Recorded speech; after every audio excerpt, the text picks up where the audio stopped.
here. I'm Assistant Director of Clinical Engineering at Intermountain Healthcare. And just a little bit about, just jump through here, talk a little bit about the objectives of Intermountain Healthcare, where we're located, what we've got in our facilities. I'll talk a little bit about when I started there 8 years ago at Intermountain and some of the things that we've done in evaluation of our program, the initial findings that we had, and then some focus areas that we looked at with the organization as far as systemization, standardization, artificial leadership. And then I'm going to talk about the 7 keys to success that we had at Intermountain, some things that we've implemented that have really elevated the department and moved us out of the proverbial basement within our organization, and actually have leadership and people coming to us now to be part of solutions with the organization instead of us having to go to them with projects that we're looking at. I'll talk about where we stand today and some of our transparency that we utilize across the entire organization and within our department. Now, to get into the objectives of the program. So about Intermountain Healthcare, we are an IDN, so Integrated Delivery Network. We're based out of Salt Lake City, Utah. We are the largest employer besides the state of Utah. We're the largest employer in the state of Utah. We've got 39, well, it says 39,000. We've actually, we're down, I think, about 37,000. We outsourced our revenue program, revenue department stuff too, and a little bit of our IT. So we dropped a little bit there, although we just jumped back up again because we just purchased Healthcare Partners in Nevada, which is 55 clinics, 30 MyTech sites. Yeah, one of them doors is locked, and the other one is one's open. Anyway, oh, it's Carol. We definitely don't want to lock Carol up. No. In fact, you can probably come up and do the presentation. So, anyways, based out of Salt Lake City, we started in 1975. The LDS Church actually gifted their hospitals to the community. They didn't sell them, they gifted them and said, just take care of the communities that we serve. We've got 23 hospitals. Hospital 24 will open in fall of 2020 in Spanish Fork, Utah. We've actually started construction on another primary children's hospital that we located in Lehigh, Utah. And then, like I said, we bought Nevada Healthcare Partners in Las Vegas. Our health plan started in 1983. We're actually over 1 million members now on our health plan. Our medical group, we've got, well, it says 185 plus now, we're well over 200 clinics that we've got. Our continuum of care, telehealth, home care, life flight. We've got 8 life flight helicopters throughout the organization. We actually have, I think, the only certified nurses, life flight nurses, that are certified to do high altitude extractions because of our mountain, because of the mountain area, the Wasatch Mountains in Utah. Centralized pharmacy, centralized supply chain. We also own the Intelair, which used to be a Marinette GPO. So we bought that, I think 3 or 4 years ago, we bought a Marinette, and it's now Intelair, which is our GPO. So to get into a little bit about what we found when I first started in Intermountain Healthcare. So when I got out there, we were 100% outsourced on our imaging program. We were in-sourced on the general biomed side, but we were still very limited in the laboratory. Although I tell everybody, I said, we handle 75% of the laboratory equipment, but the 25% we don't handle is 75% of the cost. So, we're looking at moving further into the lab and having that 75% cost ratio on it. But so when we first started looking at clinical engineering structure and clinical engineering across the entire organization, we had reporting structures that were completely separate. We had people that were reporting to IT, some reporting to plant, just all over the board across the organization. We had department managers that are handling service contracts. So if clinical engineering or the HTM department didn't service the equipment, they didn't take care of the contracts too. They resided within the department. So an example would be like our Da Vinci robots, Medtronic, stuff like that. they were managing those contracts independently within the department. So our C or HTM weren't involved in that aspect at all. Levels of expertise and training were completely separate across the organization.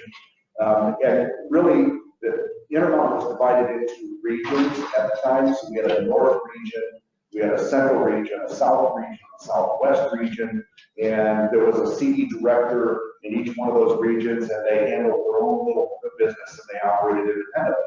So they would meet every other month for an hour by phone, and they would talk a little bit about what they're doing, and they would say, well, this is really working great for us. And the other directors would say, that's great, we're glad it's working for you, but we're just going to stick with what we're doing. So there was no systemization across the organization as well, no standardization of best practices. Policies and procedures were different, medical equipment management plans were different, everything was different across the entire organization. Parts inventory, when I talk about parts inventory, I look at that and say, we only had one out of the 23 hospitals or all the facilities that we have, we only had one that really had an inventory of parts.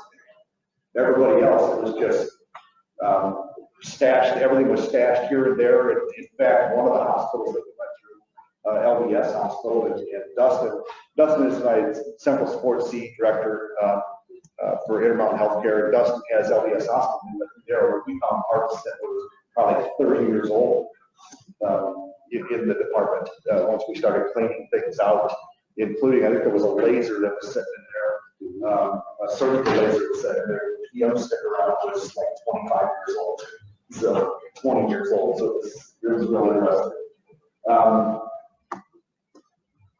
Again, you know, the scope of work was different across every one of the facilities. Some were handling beds, some were handling sterilizers, some were not handling those things. Just all the way across the board, data management was completely separate. We had a homegrown CMMS, and I do have to say that that CMMS that when I got there and I looked at it and we were using it was actually very provided tremendous value in data, and probably one of the best that I had seen or used in a long time. Equipment utilization numbers and a number of things out of it. The organization decided that we didn't want a homegrown system, we wanted something off the shelf, so we moved to PeopleSoft maintenance management 5 years ago. And it was very, very, very painful. Some people say you got to take 2 steps back and we're doing 2 steps forward. We took about 20 steps back, and over 5 years we've actually made up some ground that we're only 2 steps back down. So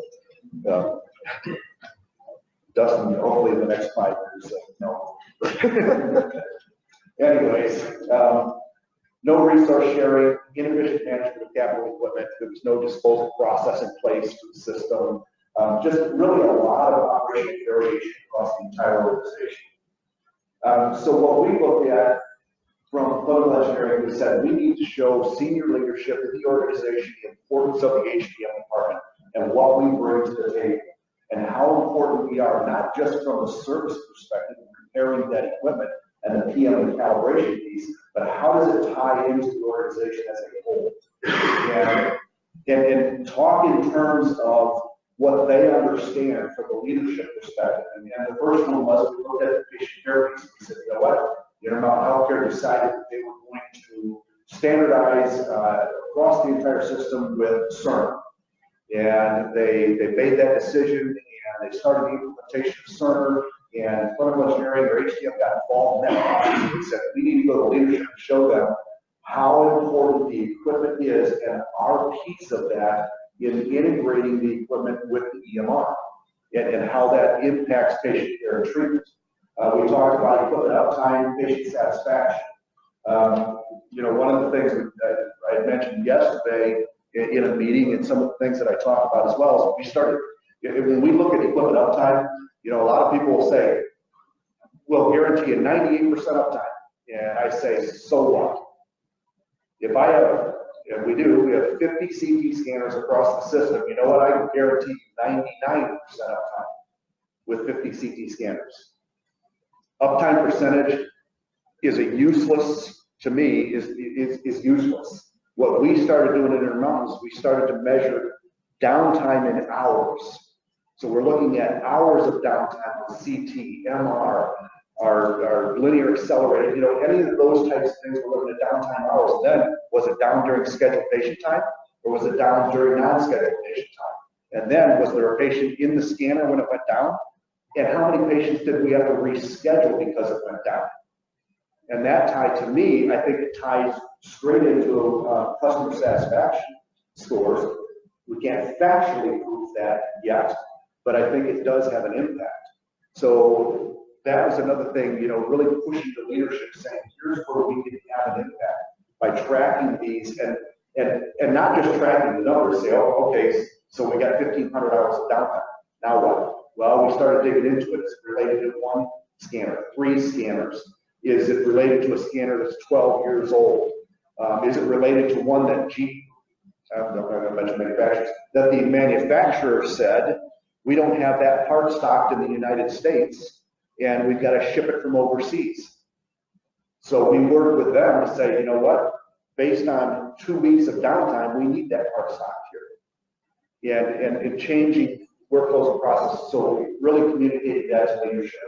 Compliance, quality, and security, of course, talking about Joint Commission, DMV, any of your state regulations, standardized policies and procedures and workflows. One of the first things we did was we took a template, a boiler template for the medical equipment management plan, and we said, you know what, system, here's what we're going to use at every facility.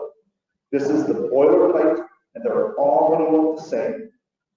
You can customize them to local needs if you need to, but they're all going to be the same. So the Joint Commission gets the door, and they look at the management plan, they go, I've seen this before. It's just the facility names have changed and a couple other things. And actually, the organization just decided that they're going to adopt that same philosophy for all of the management plans across the system to include plant operations and all the others. So they're putting together that template and took our idea on that as well. Again, standardization policies, data device security, so network protection. And you know, cybersecurity is huge within the industry, and we wanted to make sure that we were working hand in hand with our counterparts in IT in providing that security and infrastructure, as well as all of our processes and procedures that we do. So having them understand that piece, and then of course the financial impact. You know, the cost is significantly expensive and continues to grow. You know, I told leadership the other day, they said, wow, I said, you know, we've seen an increase in expense in these different areas. And we were hoping that you would stay flat or at least maybe decrease costs. And I said, I have no problem with that. We can definitely do that. Stop building hospitals.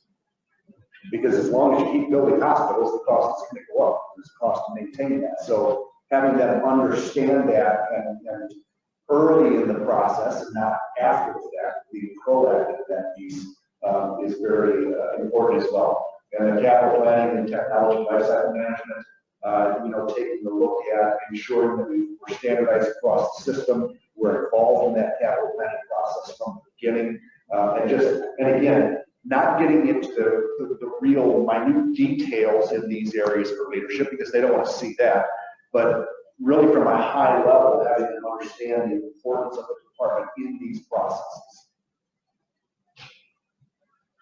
So we went through them and did a presentation at the executive leadership team meeting, and we talked about the Intermountain mission. We looked at the strategy and the team scope. And one of the things that I say always, and I've done with our departments at Intermountain is I walked into the directors and one of the things I asked them is, I said, how many of you have a mission statement? And they all raised their hand. And I said, great.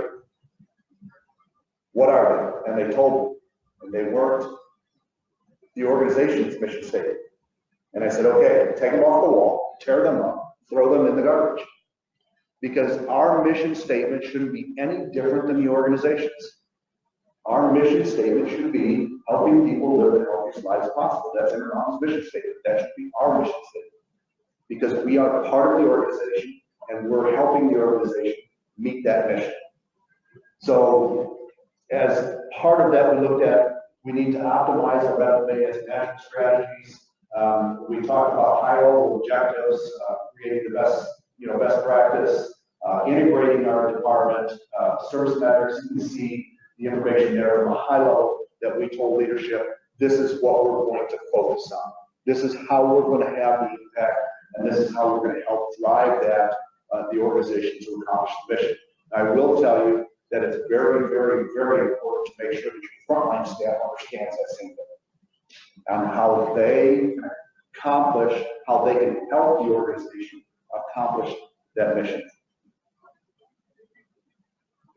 So we also presented what some of our accomplishments were, our imaging equipment services program, what we've done there in standardizing that process and bringing a lot of the service in-house. We have 17 imaging service engineers on board.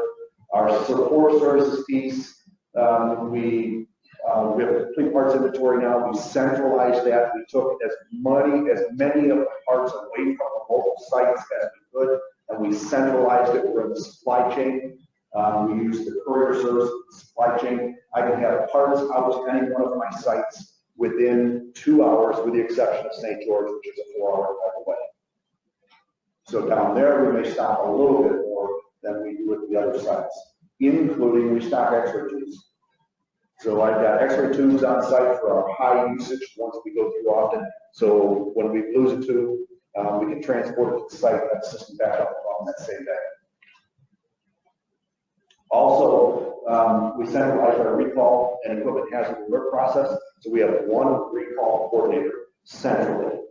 And that recall coordinator gets all of the data and information. He looks through the database to find impacted product, sends it. We've actually streamed that a little bit more now to one of our analysts that's helping out with that. They generate the recall work orders, and then they push them out to the staff. So our staff's not having to look through and go, that doesn't apply, that doesn't apply, that doesn't apply. They don't even get those if it doesn't apply. They only get the ones that apply to their facilities. And then our mobile medical device, we have a central depot at our office of the supply chain. So all of our mobile medical devices through the courier system. So our supply chain is 360,000 square feet. We eliminated the middleman. They do self-distribution of a lot of supplies. They have a pick system that they use. They've got 80 vehicles in their fleet that they go out to the hospitals. They've eliminated actually materials management within the hospitals now, and they do direct floor delivery on a lot of this stuff. So we piggyback on that system and created a central depot. So all of our infusion pumps, compression therapy, we've actually trained our staff on bladder scanners, and we have loaner bladder scanners that are in our central depot. So when one comes due for calibration, our director says, I've got one. We send the loaner, they send the other one, we do the calibrations, and then we swap them back out again. Same thing with infusion pumps, compression therapy, all of the lower end stuff. We're actually doing total transducers, SpO2 finger sensors, a lot of the stuff in the depot. So we have bench techs that are assigned and sit in the depot. That's all they do. So through the courier system, all of that stuff. We have a standard schedule pickup of some of our sites. Others they call when they need. And our central depot. And what we told the staff on the field was, listen, if it's going to take 30 minutes or more to repair it, send it in. If it's going to take less than 30 minutes to repair it, then repair it on site. Doesn't make any sense to send it in if it's going to take you 20 minutes to repair it. So if that's the case, then repair it on site. But if it's going to take more than that, be sent to us at the central depot. And we've seen at least $250,000 in annual savings in that process. Program quality, again, I talked about our policies, procedures, regulatory items, as well as CE representation on every corporate committee, at least every corporate committee that we can get out. Again, in just taking a look at Unimountain mission, as well as their dimensions of care, and this is where I was talking about ensuring that our frontline carriers understand their impact and how they impact the organization. So our dimensions of care around healthcare, clinical excellence, service excellence, operational effectiveness, and what we do on that is we say from the CE perspective, the HTM perspective, how do we have an impact on that? So clinical excellence, making sure we've got great technology for our clinical caregivers, service excellence, make sure that the equipment's available when it's needed, operational effectiveness, high quality savings, so you can see how we tie what we do into the dimensions of care and ensure that our frontline caregivers understand that.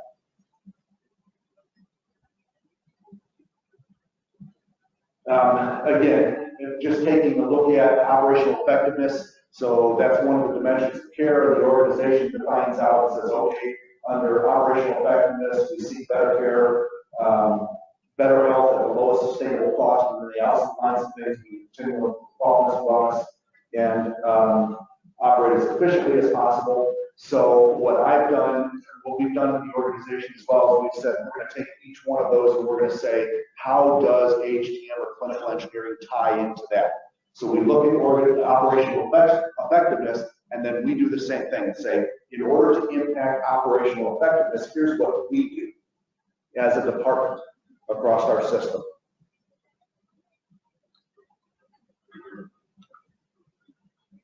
Again, it's the same thing, just kind of in bullet statements here. We talk about clinical excellence, service excellence, and we outline those bullet points on where we're impacting each one of those dimensions of care, where our department makes an impact.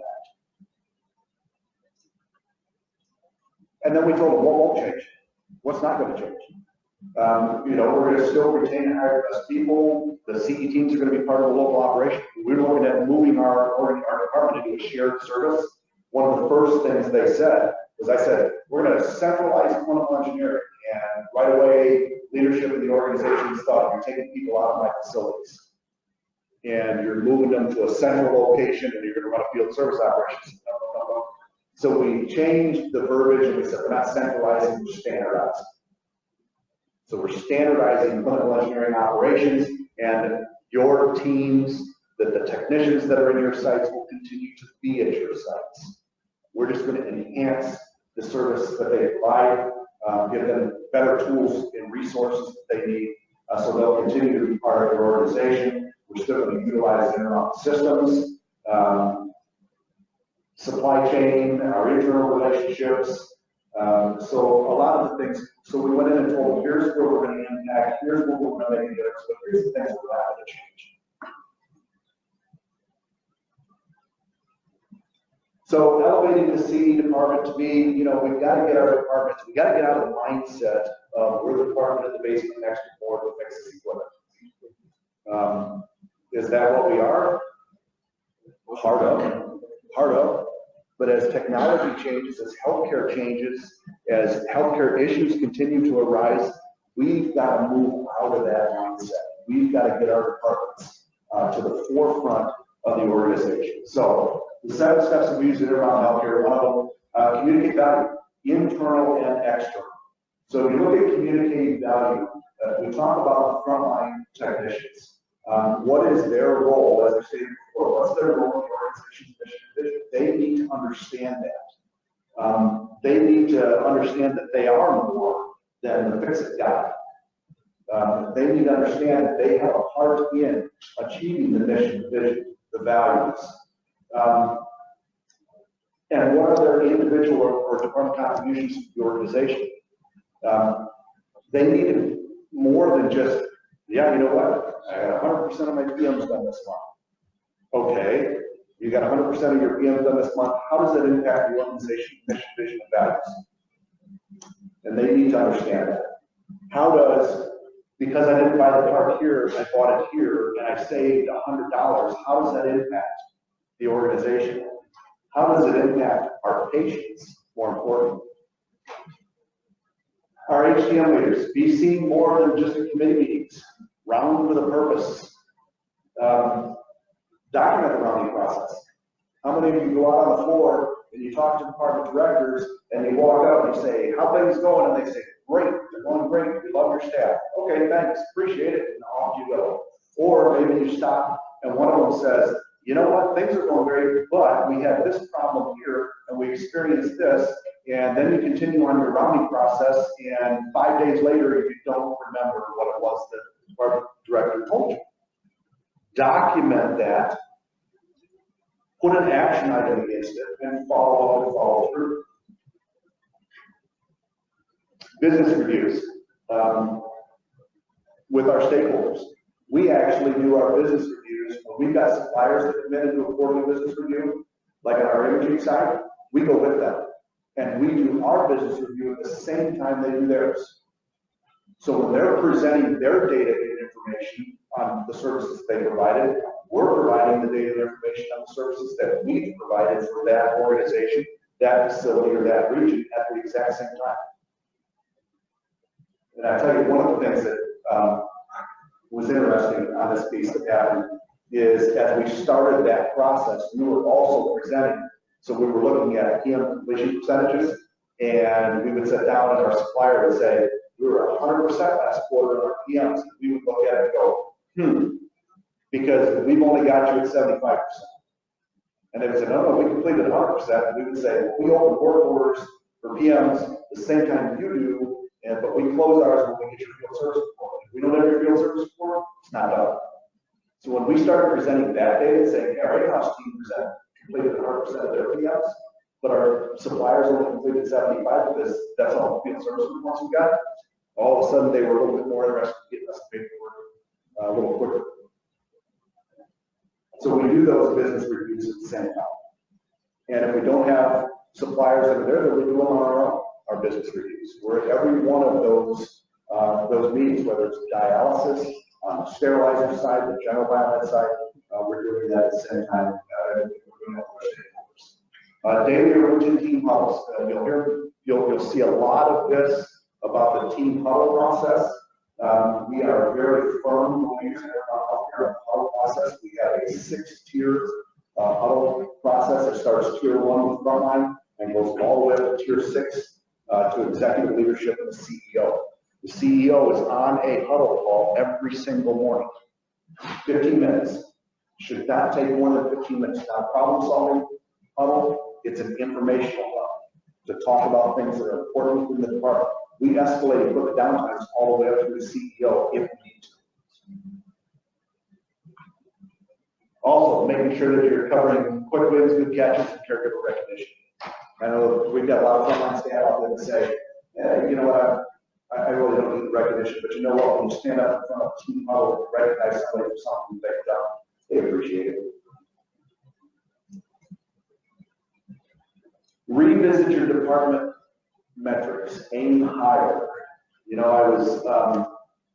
I was in a meeting one time. I was at the Provena Health System in Illinois, what used to be Provena. I think it's Amita Health or something now, but it used to be Provena. And I was in a meeting there for the old timers in the room. I remember a guy named Old Kyle.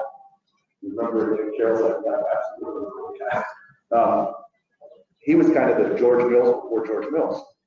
And and Old came to work for Provena at one point. He was the safety officer and stuff. And I was sitting in the meeting, we started to report data and metrics, and we said we were 100% on our PM completion. And we were this percent on this, and Old stopped. And he said, are there any action items associated with this stuff? And I said, no. And he said, then why are you reporting it? Send it to me in a document or an email. I don't need you to report it here if there are no action items. So unless you got action items, I don't want to hear from you. And that's something that I carry forward as well. If you've got metrics and stuff that you're tracking, but there are no action items associated with it, then put them on paper and email and send it. There's no reason to cover it, right? So if you're reporting just a report, it's of no value. So identify areas that are valuable. And I'll tell you one of the things that we've done. So 3 years ago, we decided as an organization that we were going to focus on our could not locate equipment. And when we first ran the numbers, we were at 4,000 pieces of equipment that we could not locate out of an inventory of 104,000. So we started looking at the data. One of the things we noticed is a lot of our staff was not doing PMs until the 3rd or 4th week of the month. So we implemented a watch metric that we send out to all of our staff. We set expectations. We set 25% the first week, 50% the second week, 75% in the third week, 100% the fourth week. And they get that report twice a week. They get it on Monday, they get it on Friday. And it's broken down by technician if they want to break it down by technician. And we tracked that, and what we found was as we implemented that process, our could not locate started to come down. Because people weren't waiting until the end of the month to complete PMs. And then we started involving staff, clinical staff in the process. And then we developed a report that shows by facility the could not locates and the cost of those devices. And we started sending that to our hospital administrators. You want to get their attention quick? Tell them there's 100 pieces of equipment missing that are valued at $1 million. You get their attention real quick, and they get involved in the process. This year, 3 years later, this year, our could not locate percentage will be under 1% this year because of the processes. And that's what I'm talking about, communicating value and metrics that mean something. So aim higher than just the standards. Think outside the box. Are there metrics out there? I talked about the downtime that could impact patient care and treatment. Think about those items and bring those items to organizational leadership. When you go to organizational leadership and say, we have a 12-hour CT scanner that's driving 75% of our downtime, and we've had to reschedule this past year, we've rescheduled 50 patients because of it, that gets their attention. And something moves up a little bit higher on the capital replacement cycle. And again, the daily and routine huddles. And again, I'll hit that every single time because I really think that it's important. The equipment downtime piece, the root cause analysis, we've set a standard that says we've got a piece of equipment that's down this many hours before we do an RCA. Period. And what do we say? 74 hours? 74 hours. Piece of equipment's down for 74 hours before we're doing an RCA. And we asked the 5 whys. Why was it down for that long? Well, because we couldn't get the part. Why couldn't we get the part? So ask the 5 whys, do the RCA, and you'll be surprised at the impact it'll have on some of those processes and workflows that you have that could reduce the downtime. Then again, really document those successes.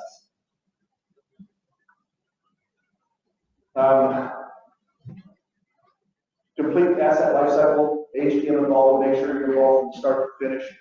Used to say from cradle to grave, right? But our sustainability guy says, no, it's not cradle to grave, it's cradle to cradle. How many pieces of equipment do you get out there that come into your facility, you put them in asset recovery, and something else buys it? So you're really not throwing it away or disposing of it, it's just going to somebody else. So do you have a place at the table during the evaluation process? We have modality teams that every 3 to 5 years, they pick a specific modality that they're evaluating to decide on a supplier or 2 suppliers. We are involved in that process from the very beginning. We're part of that entire evaluation process of that piece of equipment. Do you have a role or a vote on what's done? We decided we were going through our nurse call process, and there were a number of individuals that were on the evaluation committee, and when they looked at it, they divided it up and said, these people have a vote, and here's the percentage weight that vote carries. And I can tell you that our department we had about 50% weighting in the vote on that system. And do the HTM personnel involved, do they understand the clinical application? Because sometimes when you get a piece of equipment, the clinical application is going to dictate on some of the things that you want to do with it, maybe from a cybersecurity perspective or other areas as well. Allow the frontline staff with the skills and knowledge to be involved in the process. We've got a couple of committees that are going on right now, and one of the things, I'm not sitting on that committee, my director's not sitting on that committee, our supervisors are not sitting on that committee. Our frontline staff, the guy that's been, the girl that's been working on that equipment for the past 10 years, they're part of that committee because they're the ones that are turning the wrenches. They're the ones that understand. And they're the ones that provide some valuable input to our clinicians. Consider all aspects, networking, integration, maintenance, and again, tracking communicated value, hard and soft dollars. So cost savings, cost avoidance. And we track the two and separate them out. Although there's continual dialogue between me and finance on that because their definition of cost avoidance and mine and cost savings is a little bit different. We had a recall this year that involved batteries. And we got to buy all these batteries, and we ended up working with a supplier that resourced these batteries. And instead of paying $400,000 for all of these batteries, we paid $200,000. And I said, that's $200,000 in cost savings. And finance said, no, it's $200,000 in cost avoidance because you didn't have the expense before.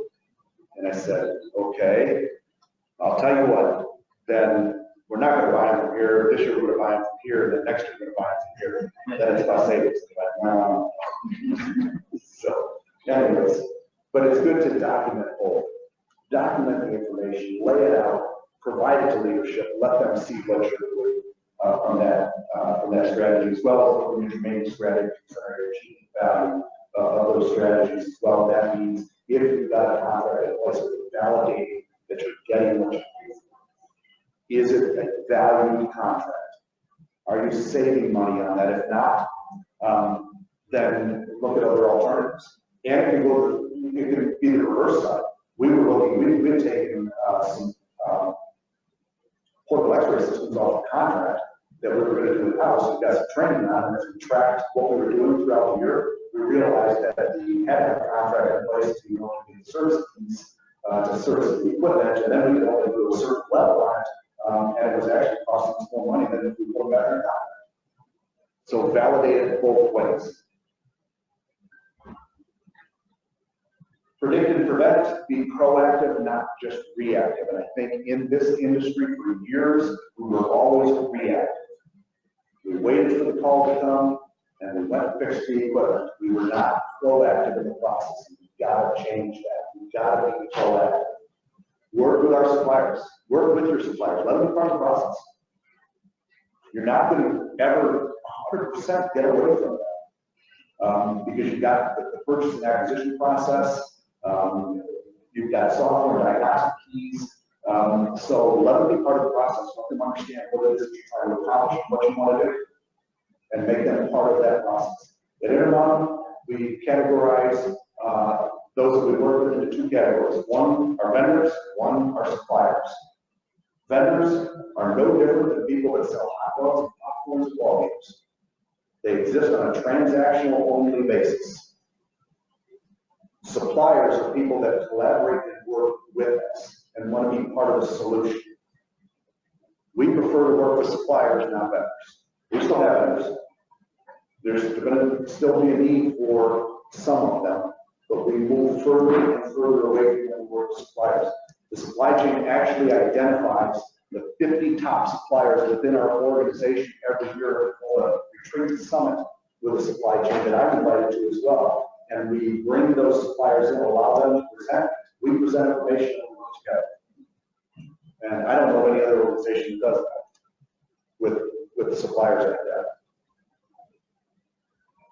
Be sure your partner is flexible, work with your carriers, the schedules, think outside the box for approach problems. Involve your frontline staff. We have a goal that we set that we are going to set in 2020. Some of our departments have done in the past. Our goal for 2020 is that every single frontline carrier will submit 4 ideas. Doesn't mean we have to implement them, just means they're going to submit them, 4 of them. And then we're going to set, so with 125 staff throughout the system, what we're looking at is we're saying, okay, we're going to take all of those ideas that are submitted, and a certain number of them we're going to expect to implement, and they're going to be safety related. The frontline staff are the ones that know. They're the ones that provide those ideas to help really streamline operations, improve quality and workflows. So we expect those frontline carriers to submit those ideas every year. And again, the huddles, idea boards, as we're talking about the ideas, we categorize them as new ideas in process, complete, and what value they add if they're implemented. And the important thing is, I think, is to follow up on all ideas. To make sure, because we want to make sure that our frontline caregivers, I said that before, nothing about it. Follow up. And when we talk about ideas, it's not a complaint session. It's not a, we need to get rid of the CMMS. That's my idea. You know, that's not going to happen. But if you've got something in there that you think the workflow could be better, then submit that. Raise your hand, take the tough assignments. Be part of, again, the organizational solutions and projects. We have moved into that step now where the organizational leadership is actually coming to us and saying, can you be part of this? Instead of us going to them and saying, hey, we provide value here. That's how we started, and we showed them that, but now they actually come to us and say, can you be part of this? Can you be part of this process? So be proactive. Keep your staff and leadership informed, document project processes, set milestones, and again, really track, communicate value, recognize those individuals that are involved in that process. Stay current on issues, both HTM and healthcare. If you are only knowledgeable about the HTM issues and things that are facing our industry, you're not going to be able to help the organization completely. Understand what the organization is facing. Understand what fee for service is in comparison to quality-based pay or quality value-based. Understand what those are. Understand how that impacts the organization. And if you understand those things and you're involved in those things, now you can really bring your department out and help the organization as a whole. So, and some of the ways to do that, to me, is be involved inside and outside the organization. Be involved with AMI, be involved with ACCE, but get involved with some of the other organizations out there, like NHISAC, like ASHE, like ACAG. American College of Healthcare Executives holds an annual congress every year in Chicago. In March, you know, where would you rather be in March than in Chicago? I guess at RSNA in November in Chicago. Anyways, be involved in that. I got involved in the American College of Healthcare Executives. I've been a member of that organization for a while. Half this past year, I took their fellow exam, Board of Governors exam, and passed. I'm now a fellow with ACAG. I'm hoping to present at the Congress this year on HTM. I submitted, I'm waiting to hear back from them yet. Hopefully they'll approve it. So, because I've been to that Congress and there's not one session in there that talks about HTM. And I said that is failure on our part because they are CEOs, CIOs, CFOs, and all C-suite personnel at that conference. And that's a failure on our part for not being here and representing our industry. And again, continue to learn while learning. I am a firm advocate of higher education. I can tell you that when I redid the job descriptions that are on out there for our senior directors, I required a bachelor's degree. And that created a whole lot of things. And yes, our directors. Okay. Our supervisors are required to have an associate's degree. Our directors are required to have a bachelor's degree. Our system level personnel are required to have master's degrees. And when you put that in place, it limits the candidate. And that's a great question because that's what others asked. I said, do I have to have an undergraduate degree in engineering? And I said, no. You can have a degree in business management. Because I'm not asking you to fix equipment, I'm asking you to lead people. And if you've got the experts underneath you to fix the equipment, and you're a people leader, you can do that. And for example, I'm going to put Dustin on the spot here. Dustin has been with me in my department now for 3 years. Dustin's been with Intermountain for 13 years. He started as a frontline cook in food nutrition and worked his way up in the food nutrition department, got his undergraduate degree from Weaver and his master's degree from Utah in finance. And he's worked in and out as an analyst. He's worked on the finance side, and now he's been with clinical engineering for 3 years. He leads clinical engineers. He has an acute care hospital, home care, sterilization, the central depot, the business analyst, all report to us. Do I expect him to be an expert in fixing sterilizers? No, that's what his staff is for. He leads them. And I can tell you that he has got some of the highest caregiver satisfaction scores with his team than any of my others. And he didn't grow up in HTM. Good job, thanks. So, yeah, I don't require my leadership. You know, I'm not required an engineer for that. Collaborative relationships, again, utilize your suppliers more than vendors, as I said. Vendors exist on a transactional only basis. Our suppliers are collaborative. HTM service personnel, we make sure that those suppliers that we work with, their staff and our staff understand they are one team, not separate teams. And I can tell you, when we first did our imaging program, we had some imaging engineers, we brought all of our suppliers in, and leadership, we decided that we were going to bring our engineers together and have a one-day retreat. So we brought their engineers in, we brought our engineers in, and our engineers sat on this side, and their engineers sat on that side. And I can tell you that since that time when we do that, now they agree. Because they see themselves as one team, not as separate teams. We're here to accomplish the same goal.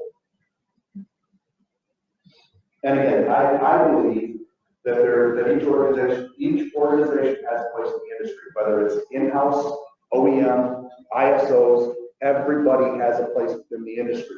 But as an industry, we have gotten so caught up in protecting our turf that we forgot about the patient. And the patient is the most important. And until we get off of that protecting our turf and work together, and Chris talked about that in the collaborative communities in his, in the last session, that, when we put this collaborative community together where we had HPOs, we had ISOs, regulatory agencies, and groups like MIDA, AdvaMed, and Heimers and stuff. When we sat around that table at 80, that first meeting, there was a whole lot of contention. And there was a whole lot of, we're not going to talk about that because that's our stuff. And we got to get away from that. We got to work together as a team within the industry and do what's best for our patients. So, where do we stand today? That's the view outside of my office. Definitely not the basement. I put my view of my office up against anybody's. Of course, the greatest snow on earth, too, in Utah. So, Central Support Services, management. So, we've got, again, assistant director. I will say that on our equipment security, we've got 3 individuals that are dedicated to medical equipment security, networking, and integration. And the person that leads that group, I stole him away from my team. And he leads that team. So he is responsible for cybersecurity. He's responsible for all networking and integration of medical equipment. All of that is his area of responsibility, and he has a great relationship with IT. So are you growing anyone in your clinical engineering department to be those leaders? Seems like yes. You're looking for. Yes. Okay. No, we are. So we've put together a self-assessment skill knowledge expectation piece that's automated. So we have our technicians, supervisors all want to do a self-assessment, and it's compared to a skill knowledge expectation. We identify gaps. We put together an individual development plan to close those gaps so that they can progress. And then we understand what are their career aspirations. Do they want to be a supervisor? Do they want to be a director? Where do they want to go? Do they want to move into the IT side? So we evaluate all of those things. And I can tell you the reason that we haven't done that, and again, Dustin was with the organization for 13 years, and he's with the guy that we just brought in on the security side, networking and integration, been with them for 22 years. But now he's part of the CE team. So there's something important to bring up here too. There was an internal candidate that was very, very interested in being that program manager, didn't have his bachelor's. And a bachelor's degree was required for that position. So, and it comes back to making education important. Exactly. And so But should that be part of grooming up a person as Yes, going in? totally. You spent 15 years, I spent 20 years in the military, got all the MBAs and all the degrees. What can do, you know? I still have to, I have to find a way somewhere in it. Right? you're absolutely right. And let me tell you, I chair the Military Caregiver Resource Group for Intermountain Healthcare. And in that role, one of the things that we're doing is I'm working with HR and we're putting together, there's a program out there that will do, that'll take military experience and training, and it puts a calculation to it and gives you an equivalency. So we're doing that as well. And we're looking at that. Now, will that take the place of? It really doesn't. But it can in a pinch, as well as when we're looking at the hiring practices, things like that. Just offering incentive for someone to go to school, that's important. Yes. So Yes. no one told me to go to school when I was in the military. I know. Did whatever I wanted, just with whatever minimum degree required. I agree go with to you. school. I agree That's with what you. they're saying. Yes, well, I did. I spent 26 years in the Air Force, so. Sorry to hear that. Must be one of the Army guys. Must be one of the Army guys that calls us the chair force. Well, I had a feeling. Yes, This is true. Fully staffed. Are we fully staffed? Well, right now I am, but I can tell you that I've got my CE directors. It was interesting when I got out to healthcare, the 10 years on the way. I've got CE directors. I got one that just celebrated his 41st year with the company. I got two that have been with the organization 36 years. So I'm anticipating that they're going to be retiring here soon. So the interesting thing was that when we first started a lot of these processes talking about pushback, because they didn't know anything any different. They grew up in the organization. That's all they ever knew was Intermountain Healthcare. So when somebody from the outside came in and said, we're going to do this, we're going to do this, they were like, whoa, whoa, whoa. We've always done it this way. Not anymore. So, yeah. Where do the biomed techs report to at all these individual hospitals? So the biomed techs at the hospital, so I have an area director that has multiple facilities. And then we have a supervisor in those, so that supervisor reports to the director, and the techs report to the supervisor. Except for home care. Best case scenario. I gotta think about this. Well, yeah, totally. So I have 13 engineers that report directly to me. Scattered in different hospitals. Well, he's got 4 on the sterilization team. He's got 4 that work in the wheelchair shop at home care. But I'm going to tell you, these guys at the wheelchair shop, if you get an opportunity, technician that highlighted these guys in the Department of the Month. You got to go read that article. These guys, when you talk about wheelchairs, I'm not talking about wheelchairs. I'm talking about power chairs that they build from the ground up. And you talk about having hands-on clinical interaction with patients. These guys are amazing. And then durable medical equipment, service coordinators, business analysts. So that all reports up through Dustin. But at the sites in our hospital operations, and that's we've got our central support services and then our hospital operations. So hospital operations, that's where you've got your local CE techs that are in the hospitals. They report to supervisors, they report to directors. And then directors report directly to me. They have a dotted line to the facilities. So big picture, capital equipment strategies, life cycle replacement, where do they sit? So they are involved in the committees at the local level of their hospitals. Intermountain right now has this philosophy of one Intermountain, but they haven't quite got there yet. They allocate capital out to the individual sites, which is unfortunate. But our directors have a lot of input into that spend at the lower sites. Do you guys own those versus power by? Yes, we do. Yeah, we do. So all those facilities will come together and we'll take a look at what's being ordered and common suppliers, which are standardized. We have a lot of common suppliers. They'll leverage that versus power as well. And then I talk about our central depot services. Again, our program,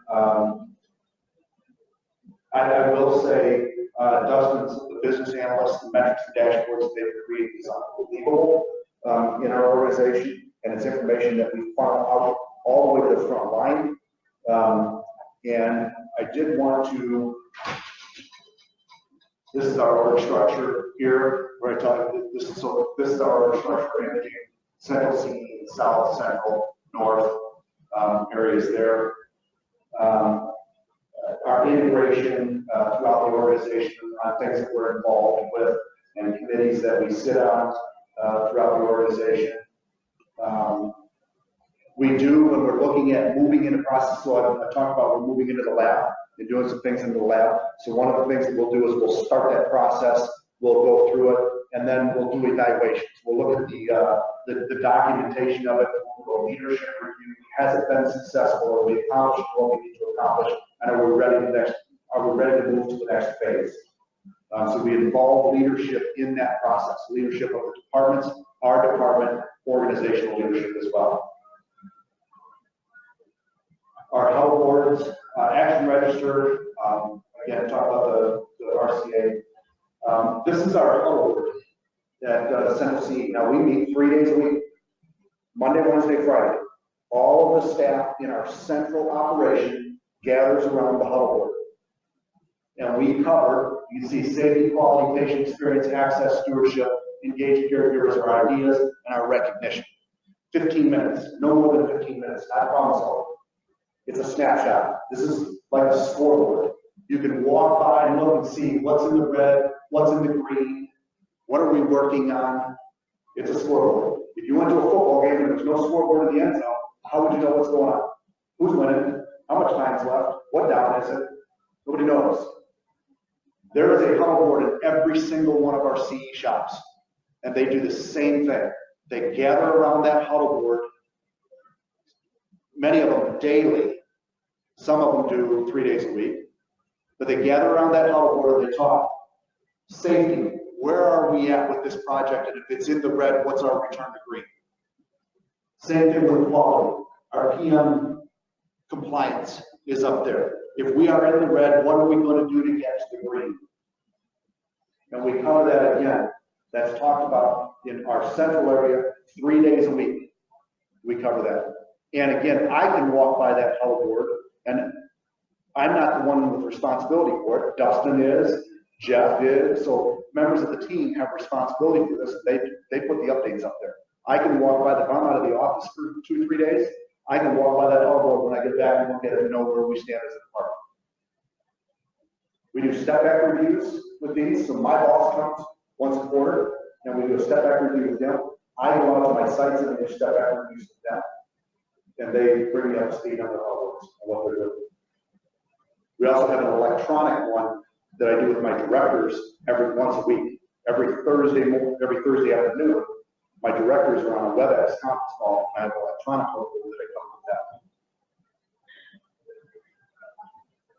Metrics and benchmarking, again, just a number of things for tracking what we're looking at, what we're doing within the organization, what we're reporting to leadership. I think I'm out of time. I'm the only thing standing.